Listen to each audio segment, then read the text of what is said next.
Ladies and gentlemen, what is going on? Welcome back to a brand new Call of Duty Zombies video on the channel.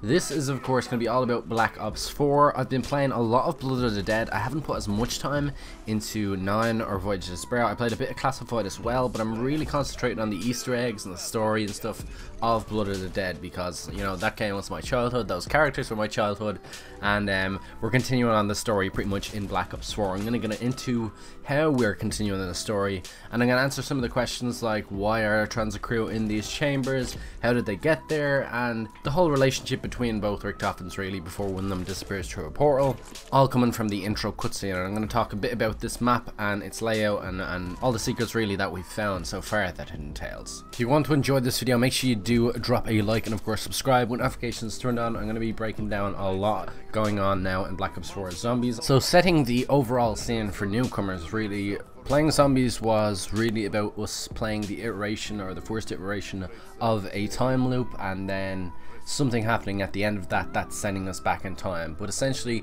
in this time loop we're playing sort of through the Black Ops 3 timeline, but something has changed. So in Black Ops 3 we went from Origins to Shadows of Evil to the Giant to Der Eisendrache to Zetsubu to Gorod Krovi and then to Revelations, and then became Primus, and then we were the statues then in Origins, resetting the time loop, and then going from Origins to Shadows of Evil to the Giant to Der Eisendrache, and so on. So we're basically trapped in a time loop. When Revelations we were really hoping to break the time loop and sort of search for a better tomorrow, I think is a quote from Richtofen. And initially in the Black Ops 3 timeline, or in the loop, we went from Der Eisendrache to Zetsubu, and then after completing the Zetsubu Easter egg we sort of reappear with blood vials, and then go on to Gorod Krovi, then on to Revelations. So this is all going in a loop constantly, but between sort of Zetsubu and Gorod, if you will, all our characters got the blood vials before sort of trailing through Gorod and then Revelations, because we sort of see they're a big part of the Revelations ending. That happened in Mob of the Dead. So between Zetsubu and Gorod, our characters actually go to Mob of the Dead, and that's sort of what we see in the intro cutscene. But this isn't the first iteration of the actual time loop, as well as we have a Richtofen from a different dimension there than the original Richtofen that would have been there to give the blood vials to our characters in a different loop. I just want you to take in that information and sort of just hold it for a second, and I'm explaining where that's coming from. So in the last 2 pages of the Zombie Comics issue, Richtofen, after receiving the kronorium from the Tranzit Crew, or Victus, persuades them to get into the freeze chambers to sort of preserve them for the final world. They say we're trusting you, blah blah blah, and then this Richtofen says, ah, right on time. And the next comic book page is what should be happening, but it turns out slightly different, in which the new Richtofen realizes, okay, this may break the time loop, but the main difference is, and how we know it's all different, is because in this comic, the Richtofen that gives over the blood vials has blood vials himself, but the one in the intro cutscene does not. So there's differentiation.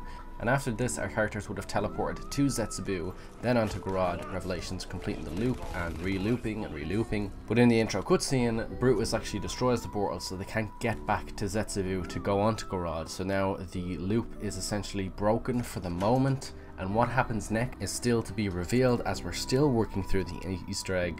We're currently on step 2.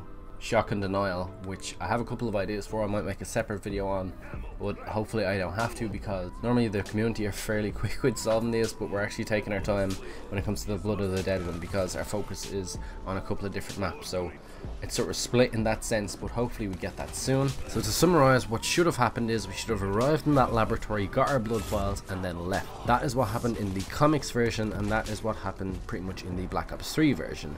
This is a slightly different version because our Richtofen is different that gave us the blood vials, and the Richtofen that is now in this loop that is in Blood of the Dead has a slightly different persona than other Richtofens. So this Richtofen has different plans, and he's not too happy with sort of following out the loop, which is why he sort of throws the book at the wall. And what happens next then, because we didn't get to go through the portal because Brutus destroyed it, Well, that's pretty much what we are trying to wait and see. So once we complete the Easter egg, we'll have a better idea of the direction this crew is going in. I'm going to leave the video here. If you have any questions, put them down in the comment section below. Make sure you're subscribed for more videos. I'm going to keep you guys updated with more secrets we find around the map in regards to the Blood of the Dead story.